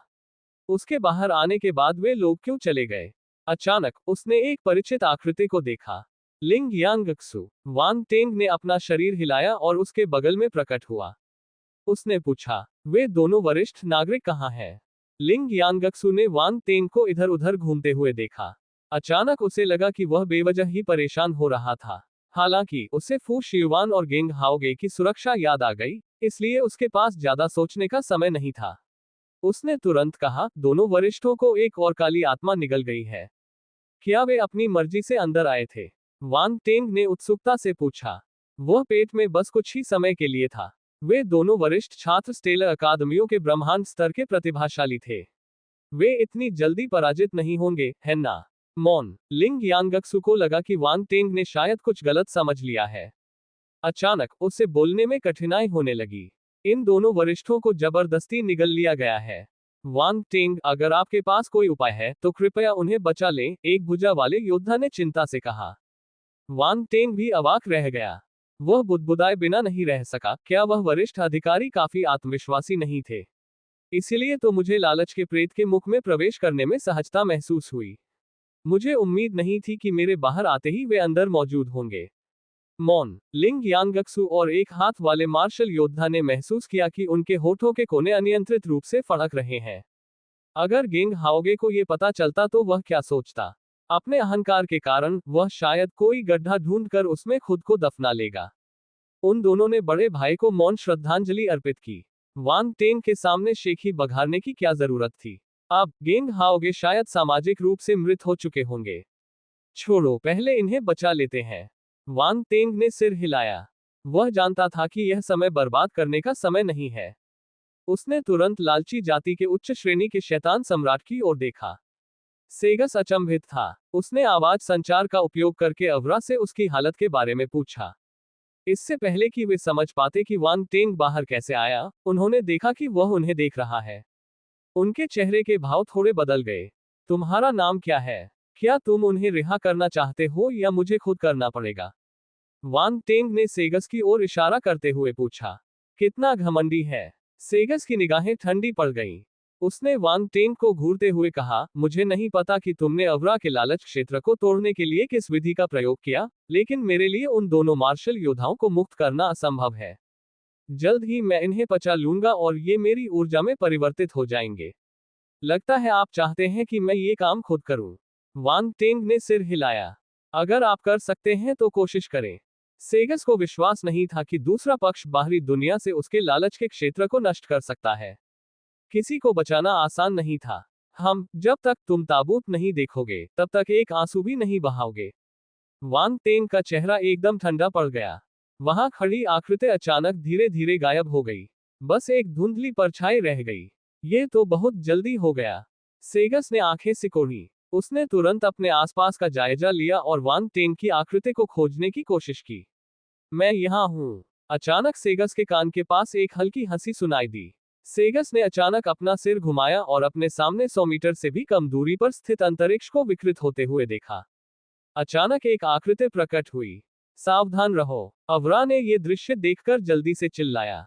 दूर, सेगस के चेहरे के भाव बदल गए। उसने जल्दी से सामने की ओर इशारा किया। स्वाइश, स्वाइश, स्वाइश। असंख्य काले टेंटिकल्स बाहर निकले और वांग टेंग को चारों ओर से घेर लिया। ये बेकार है। वांग टेंग मुस्कुराया। उसके हाथ में एक युद्ध तलवार प्रकट हुई और प्रकाश की शक्ति विस्फोटित हुई। ये तलवार की चमक में बदल गई। दरार, काली भुजाएं टूटकर बिखर गईं। वे उसके पास नहीं पहुंच सकी। वांग टेंग हवा में ऐसे चल रहा था मानो पार्क में टहल रहा हो। उसके हाथ में मौजूद युद्ध तलवार से एक चकाचौंध भरी चमक निकल रही थी और वह अपने रास्ते में आने वाली हर चीज को नष्ट कर रहा था। फू शिवान और गेंग हाओगे को जिन काले तंतुओं से परेशानी हो रही थी, वे वांग टेंग के सामने बहुत कमजोर साबित हुए। प्रकाश ब्रह्मांड के सभी योद्धा स्तब्ध रह गए। सेगस हक्का बक्का रह गया। उसके दिल में बेचैनी की एक तीव्र भावना उमड़ पड़ी। इस समय वांग टेंग उसके सामने पहुंच चुका था। उसके जैसे योद्धा के लिए 100 मीटर की दूरी बस एक कदम के बराबर थी। नष्ट करना। वांग टेंग के मुख से शांत स्वर निकला। उसने अपनी मुट्ठी खोली और वह एक चमकदार सफेद मुट्ठी के निशान में बदल गई। उसके चारों ओर मंत्र आपस में गुथे हुए थे और उससे उत्पत्ति के नियमों की एक असाधारण शक्ति उत्सर्जित हुई। फिर वह विशालकाय फैंटम पर जा गिरी। पेटुपन, बूम, एक जोरदार धमाका हुआ। फैंटम में एक बड़ा छेद हो गया। पेटुपन का ग्लूटनी स्पेस में फू शिवान और गेंग हाओगे अपनी कोशिश कर रहे थे। छिपे काले पानी से बचना ही बेहतर है।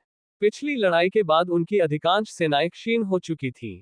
हालांकि चिपचिपा काला पानी लगातार बहता रहा। वे इसका विरोध नहीं कर सके। कई गोलियां खाने के बावजूद भी उन्हें कोई फायदा नहीं हुआ। और ज्यादा देर तक टिके रहो। उन्होंने अपने छोटे से संसार के प्रक्षेपणों को भी सक्रिय कर दिया और अपने सामने के स्थान को नष्ट करने की कोशिश की। हालांकि उनकी छोटी दुनिया इस अंतरिक्ष पर कोई असर नहीं डाल सकी। यहां मानो कोई सीमा ही नहीं थी।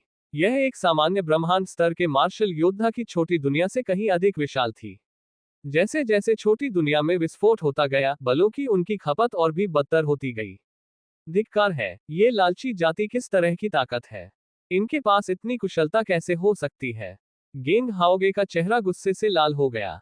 उसके चेहरे पर डर छा गया। अनजाने में ही उसके दिल में उतर गया। वह यहाँ मरना नहीं चाहता था। अंधेरे प्रेतों द्वारा खाया जाना मरने का एक निराशाजनक तरीका था। अगर यह बात फैल गई तो ब्रह्मांड स्तर की प्रतिभा होने के बावजूद वह मजाक का पात्र बन जाएगा। स्टेला अकादमी। फू शियुआन ने अपने होंठ सिकोड़ लिए और चुप रही। वह जानती थी कि शब्द व्यर्थ है। इस समय ये सब बेकार है। अपनी निराशा निकालने के बजाय उसे कोई रास्ता निकालने की पूरी कोशिश करनी चाहिए। जब तक उनमें थोड़ी सी भी ताकत बची थी तब तक उम्मीद बाकी थी। उन्हें हार नहीं माननी चाहिए। इसी क्षण एक जोरदार धमाका सुनाई दिया। उन्होंने जल्दी से ऊपर देखा और अचानक सफेद रोशनी की एक किरण दिखाई दी। प्रकट हुआ। ऐसा लगा मानो वह अंतरिक्ष को चीरता हुआ आ रहा हो।